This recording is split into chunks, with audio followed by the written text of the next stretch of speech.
Our next question is about having wedding couples when they're calling to book you and they want to have a long event. Now, for you East Coast and West Coast who are doing the 4-hour receptions because the room is only available for that, this is not going to be for you. But we have couples, especially in the Midwest, that are doing 8 to 10 hour dances or receptions from the time the guests arrive, and they want to go all the way to 1 or 2 in the morning type of thing. And it gets to be a very, very long, drawn out day on site for us. But we all know, though, as wedding people, sometimes that's just not going to be the party. That party isn't going to be what they think it is that way because of, however. How do you handle it when, Dan, someone comes up to and the bride or the groom is like, yeah, we've got this party crowd and we want to go till 2 a.m. And you're like, but guests arrive at 2 in the afternoon. How do you handle that? I love this. All of our Canadian friends and friends are just basically going like, 10 hours? We're just getting started. Just warming up. Oh, wait a second. You haven't ever talked to a Canadian DJ, like their weddings, I don't know if it's the exchange rate. That's probably what it is. They exchange rates, so they go longer.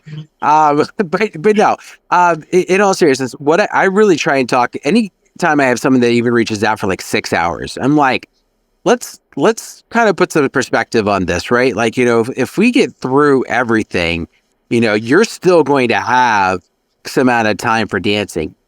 And I get that you think, but when was the last time you went out to a club dancing and you went there at 10 o'clock and you stayed till 2, right? Like you didn't do that. You probably went out drinking for like a couple hours, maybe you pre-gamed or whatever, but you probably didn't show up till if you decided to stay till close, you probably didn't show up at 11 or 12 until 11 or 12, and then you left at 2, right? And in PA, we were done at 2. So for, others hours appropriate. But the idea is, and I try and talk them out of that and just kind of from that perspective and be like, listen, if we have that raging party and you want to add an extra hour, I'm going to do it for the same rate, right? Like whether you book me now for that price or whether you book me the day of because this is raging party and we're going to keep going, it's going to be the same. But I really try and talk them out of that just because I've had kind of that situation where they go, we need to extend it because we already booked it. Right? The party should end at, and I'm just going to say, the party should have ended at 5 hours, but because we told you we wanted to go 6, we're going to make it go 6. And it just, the attitude in the night, the energy in the night, they're tired, they've been there all day, whatever. It's just, they get to a point and they're like, afterwards, man, we probably should have just done 5. But I've had that same situation. Cubby, what are your thoughts when they're coming to you with a request for an 8 to 10 hour reception? So where I live, we have a lot of dual purpose venues where they're getting married on site, short cocktail hour, dinner into dancing. And I share with my brides that after the consultation and we were kind of wrapping everything up and we kind of finalized your timelines, like what time is the first guest? That I wait till the very end to talk about what time they want to end the party. I share with them that, right after dinner, you'll lose 20% of your guests for whatever reason. Maybe they're my Aunt Mabel. She doesn't drink. She doesn't dance. She drops her card up. She's out the door. She's a little older. You know what I'm saying? And she shouldn't drink or dance. About 9 or 10, you're going to lose people with small kids, or maybe they have somewhere to drive, 30 minutes, 45 minutes. And so you lose those type of people. And then your friends will be there till the beer's gone. And nothing good happens past 11 o'clock. And I want to end at, I want all my weddings to have a big ending, big beginnings, grand intros, and a lot of fun in the middle, and then a big ending.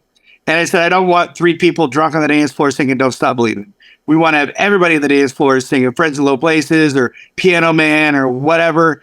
And I said, nobody really wants to be there for 8 hours in a day. You don't even want to be at your job for 8 hours. You've left the dog at home. Maybe you got a babysitter. So I kind of talked to them, and I also talked to them. Do you have a dancing family? Maybe you don't have a dancing family, So I get to talk to them a little about it. And then, I said, look, do you find it crashing? Because sometimes during COVID, people got home earlier, right? They didn't stay out as late. Mm-hmm. And so then the venues where I'm at generally close at 11 want them out by midnight. So you got to get them done by 11 so they clean up all their stuff to get out of there by midnight, or they get charged extra. It's those ones that are on family properties that want to go till 2 a.m. And sure enough, some of them have really gone till 2 a.m. And so It's just like I said, and just educating your brides and grooms, and sharing them that 20% right after dinner, 30% people with small kids, talking about the demographics of their guests, and then friends and beers about it. And then it clicks. And then when you see it crashing at 10:30, or 10:45, you're like, hey, remember that big intro? And then I also talk to my bride group. My bride, you're not going to sleep the night before. You're going to be no rest, a week, nerves are up and down. The day of is going to be an emotional roller coaster for you. Your groom is going to sleep like a baby. He'll be fine. But I said, it's going to be, you're going to be exhausted.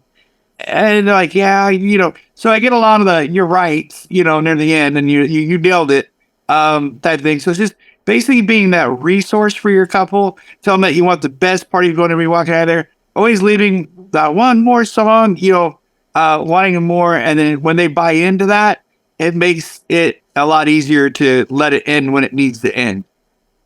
You mentioned 2 points that you brought. Go ahead. Sorry, go ahead. I've got my There's notes. 2 points that you brought up that I think that were key there. And I think maybe it's the difference of what we're dealing with now versus what we dealt with maybe 10 years ago, which is the before it was like the ceremony was someplace else, right? And maybe the church, but it was off premise from where you're at. And then they came to you for the reception. And I felt like in those times we had longer receptions because they were in 2 different locations, right? It didn't feel like they were in the same spot for, X amount of hours. And so I think now having that one location all day, even though it makes it easier in a lot of aspects, it's like I've been here a long time, right? So I think that's one of those big keys to why that's been the difference. And I forget what the second one was. You were probably That's a great idea. That good. You were that good. You were probably going to talk about the 8-hour rule and how when they've been in the same room for 8 hours, because we've been kind of conditioned that an 8-hour workday is a thing, that people will get to that point and you can see it. If the ceremony was at 2 o'clock, we go 8 hours, that's 10 o'clock.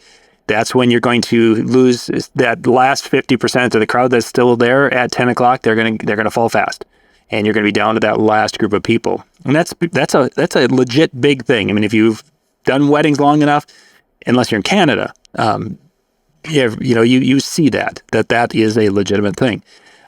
Interestingly, after Cubby, after you mentioned this topic, I just had a couple of conversations today with some of the local bar owners here, because we're calling on ads. One of them is a venue that has entertainment, whether it's live music or a DJ, whatever, but they try to have regular entertainment.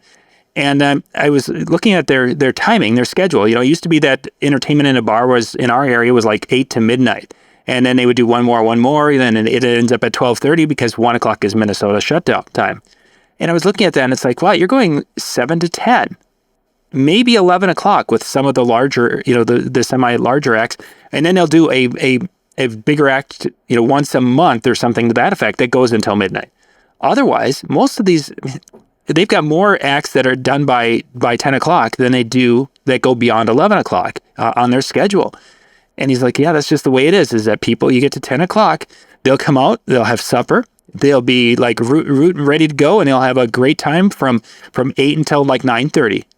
And then he said at 9:30, this starts happening. Yeah. No matter how much fun they're having. So he's like, we just have moved our schedule. We moved things up. And I think you might even see variations of that with the trivia. With these trivia events where they're moving, they're doing them earlier in the evening, and people are, having fun from 8 until 9. My trivia nights are 7 to 9. They clear dinner. We got a new money coming in right after the dinner rush. And then by 9, because people during the weekday want to head home. They want to be out there till 10 o'clock or 11. So generally my trivia nights run from 7 to 9, basically a lot of my locations. Yeah, so I think times have definitely changed. COVID made us stay in a lot. I wonder if that didn't have something to do with the ultimate results of, and it might be part of that. It trained us to stay in, or I wonder if we have lost a group of people who just don't go out like they would have. That maybe the people over 40 just aren't. I'm not sure. I haven't been able to put a finger on why exactly, but let's see. I don't know where in the world that one came from. unless I did an X out of it. So, okay, we're gonna jump to the next question here, guys.